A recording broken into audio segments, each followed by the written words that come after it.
All right, good morning, good afternoon, good evening from whatever places in the world you are watching me from.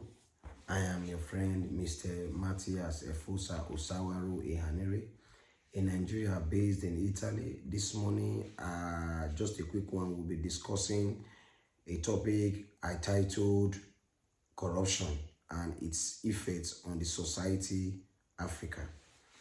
Now, just some weeks ago, I stumbled into a video that was published by the former Senator Daniel Minayo of Kogi West, when he was lamenting on a video or a report that the president and the vice president gave on their feeding allowance for the year 2022. I was weeping because when I heard the money that was mentioned in that clip that he was reading, I asked myself, even if they are killing 10 cows, they are cooking 20 bag of rice or any food in that house every day, will they eat 50 million in 1 year? Another thing that also pained me, the vice president, Osibajo, who is also a pastor, if you hear the amount also accorded to him, I was flabbergasted. I was weak in my spirit. Where are we taking all this money to? Where are we taking all this money that we are looting on a daily basis?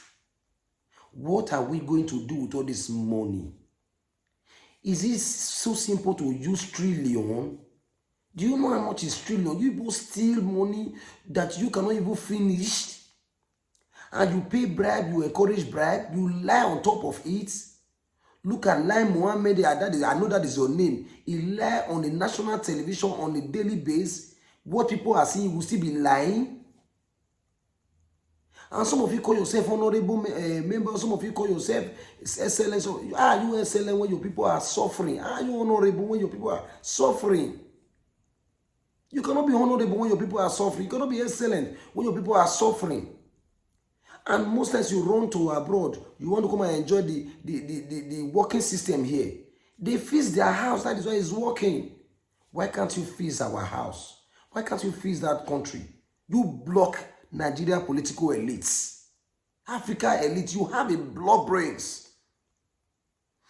Every day I go to work, we normally buy cafe. Cafe is like a supplement at work here. Then I go on Google and I check how do they make cocoa, make a cafe. I find that cocoa is made from cocoa, and cocoa is from Africa. Will that cocoa not be able to make our various countries in Africa rich? You cannot create anything. All you can create is to loot the Nigeria treasury, loot the Africa treasury. I come and bank here, I come and relax here. You steal from Nigeria and you come and relax here. We don't have leaders in Nigeria. We have looters and dealers. All you people do is to deal on our money and loot our money. We have dealers and looters. And you say you are honorables. You are all criminals. You chase Yahoo boys, you chase G boys up and down. Although I don't encourage people who make money from a crooked way. But you chase them, but you people are you are the more thief here. Yahoo boys steal from other people from another country, but you people steal from your people. I was told before, you do evil thing and run back home. Our politicians in Nigeria, they steal from their people, even the people that cannot feed. To so many homes, they feed 001, some feed 001, or so feed 101. And while people are living in enjoyment, living in mansion, you loot on a daily basis. What shall it profit you when you gain everything and you lose your soul? The children you are guarding this word for, you are blocking their brain, because for everyone that God has brought to this life, God has put in a potential in there, put an idea that will make them excel forever. But you have blocked their brain because you have looted for them. They feel that my father have looted for us. And for every one of you that see what your parents are doing, and you politicians that you don't want to change on this, the plagues that happened to the children of Egypt will be before you. And you men of God that is seeing all this, and you had the opportunity of telling these people this thing, and you are not telling them, God will ask you.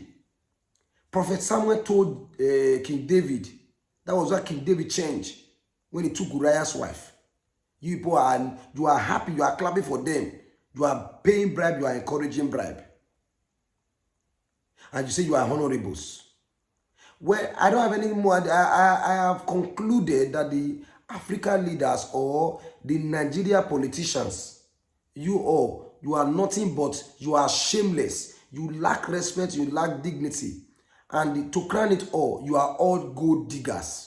Who is a gold digger? A gold digger is anybody who want to take advantage of anything that is saying. You are all gold diggers. You want to loot anything that comes your way, leaving the country to poor. And you forgot that you borrow money every day from China. A day will come, China will come and take over Africa or take over Nigeria. Then you will know what you have done to yourself. Why can't you fix your own? The Western world people are coming, they fix their own. Their system is working here. That is what we are enjoying. Most of my friends in Nigeria, most of my friends in Africa that I'm even older than, they are all old because of stress. Why are you doing this to your people? Why can't you make the life a better place for them to live? You are increasing things every day. You don't increase salary. You don't even pay salary on the due time. God will ask you one after the other. The sickness that God put in the children of Egypt then, the plague, it will happen to your household. And you, the children that have refused to tell your father what they are doing is wrong, you will suffer from the same pains. I'm going to attach a clip to this video. I want you to watch this video and see what this white man said about African leaders. I will be right back. God bless you. Stay watch. Shalom. Corruption is a vile disease that sucks and drains the health out of something good. Corruption in society is an evil moral infection that keeps community in the state of perpetual sickness. Corruption is a moral virus. It's so potent it leaves its host sick, lethargic, and unable to realize and accomplish all that a well person can. Where corruption thrives, poverty and not prosperity thrives. Wealth is grabbed into the greedy, grubby hands of those who get fat on the toil and labor of good people. Corruption benefits only temporarily those who participate in it. Everyone else is a victim of the theft, the deceit, the dishonesty, and the lies that corruption feeds on. You need to know that a corrupt person is stealing from you. Corruption is filthy work and despicable acts of treachery done under the table and behind closed doors. Corruption is a disgusting shame. Corruption keeps a nation back from true development and from progress. Wise investors steer clear of a corrupt environment. They would rather put their resources into a place where the playing field of opportunity is equal for all and not bent towards feeding the financial lust of corrupt, lying, cheating, thieving politicians and government officials. How many wonderful development projects have been lost because the investors didn't want to do business in a swamp of evil? When those great projects go to another nation or to some other place, we all lose.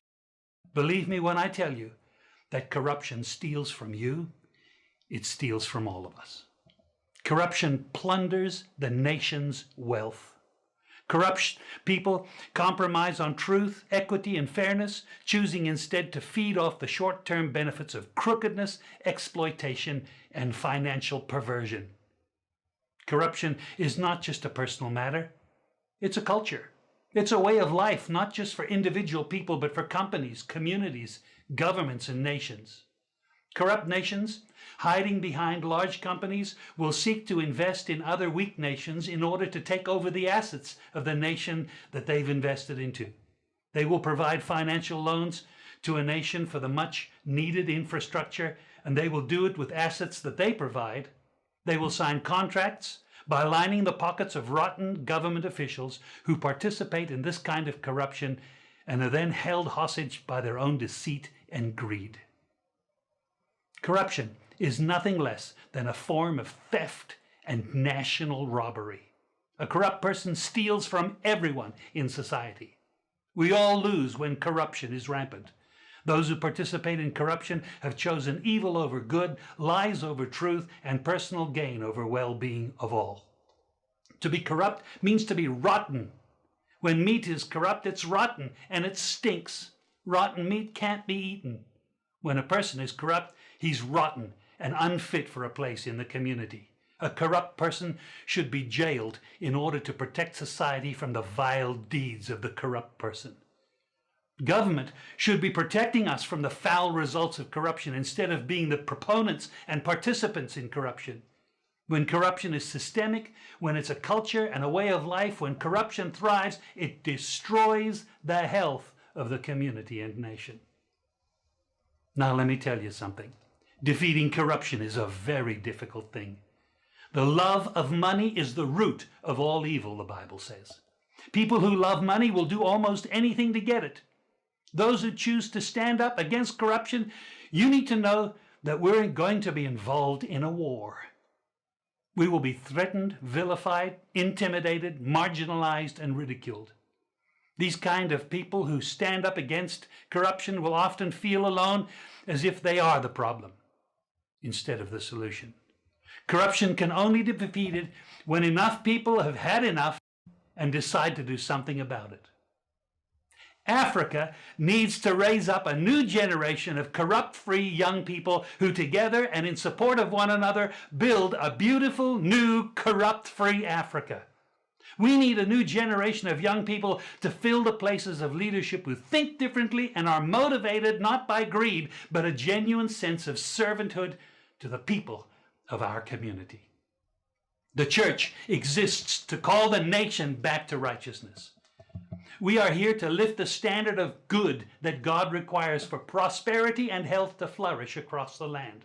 The Bible says, "Woe to those who acquit the guilty for a bribe, but deny justice to the innocent. Therefore, as tongues of fire lick up straw, and as dry grass sinks down in the flames, so their roots will decay and their flowers blow away like dust, for they have rejected the law of the Lord Almighty." We all need to be reminded that from time to time, God has created everything. Therefore, he owns everything. He is the final authority over everything, and he has the right to determine how everything should be managed and used. We own nothing. What we have, we only manage on God's behalf. We need to be reminded that God, the righteous judge, requires every one of us on a day he is appointed to stand before him and to give an account for what we did with his property, with the positions and the people that he entrusted into our hands. God, the righteous judge, will act and decide justly. He will not forever allow the corrupt to thrive and dominate the poor by their evil and corruption. Oh, young Ugandan, you who hold the future of this nation in your hand, the most important message that I can give you today in this anti-corruption week is this: never pay a bribe and never demand one. I've had the honor of living in Uganda for almost 40 years. I came here to preach the good news about Jesus and to call this nation back to God and to godliness. I can confidently tell you that over those 40 years I have never paid a bribe, and I'm proud of it. The way to kill corruption is for all of us to just say no.